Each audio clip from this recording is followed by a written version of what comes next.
the Northern Corridor. How has the border closure affected business? Yeah, thank you very much.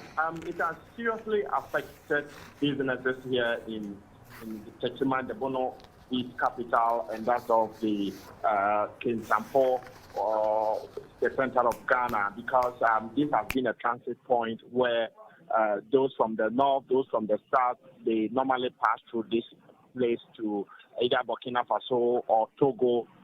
That is through Pomacom, Kulungogo, Paga, Namor, and then Moknori. So it became a big challenge for the people who normally go to these countries to transact business with them. So a lot of them rely on these businesses for their livelihood. So if government is trying to open the borders, I'm sure it will be a big sigh of relief for the people who are into business or who normally go to Togo or Burkina Faso to do business with them. Are there any measures in place to ensure that the country does not find herself deep in the woods again when the borders are reopened?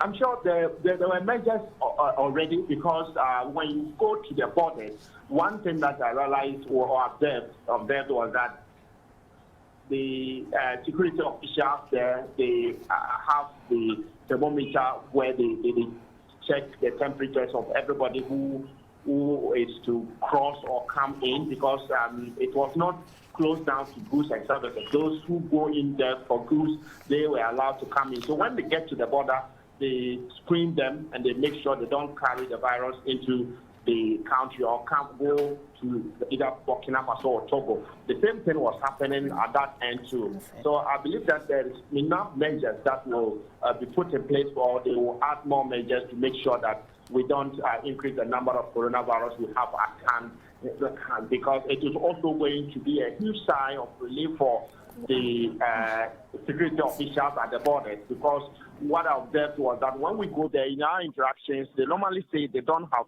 enough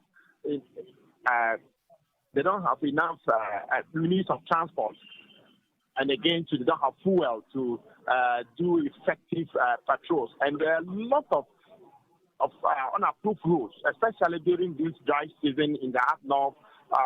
Everywhere you pass is just a path that you can go. So we're having a lot of issues to deal with. So with this opening of the borders, I'm sure it will help the security there, because now those who used to use the unapproved routes to the Togo or Burkina Faso, they will use the approved routes, and they will also be able to check them well and know that everything is under control, just to prevent the infection of the coronavirus.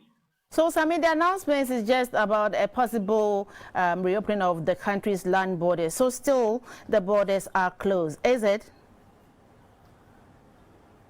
Come against your call. I'm asking whether the borders are still closed, because it's just the announcement was just a possible reopening of the country's land borders from where you are. Yes, on paper it is closed. But when you visit that place, you don't understand what is happening, because there are some residents that the security officials normally describe them as the border residents.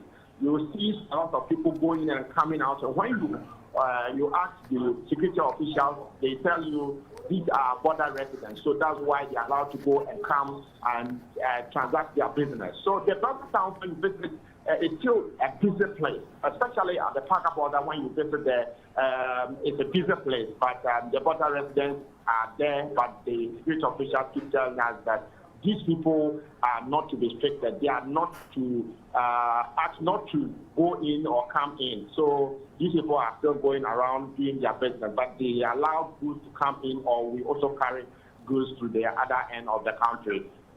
So I'm sure the move is going to help seriously. So finally, have there been reports of arrest of persons who came into the country using unapproved routes? Yes. In the Bono East Region, somewhere in January, some arrests were made. The immigration arrested some of some foreigners, and then they were sent back to their various countries. Some were from Niger, some were also from Togo, some Benin and Burkina Faso. So they sent them back to their various countries, and they are still since making sure that they intensify their patrols and also check the routes they normally use in coming into these regions, like the Bono East region, before they now move into either Kumasi or any part of the country. All right, thank you, Sami, for that update. Residents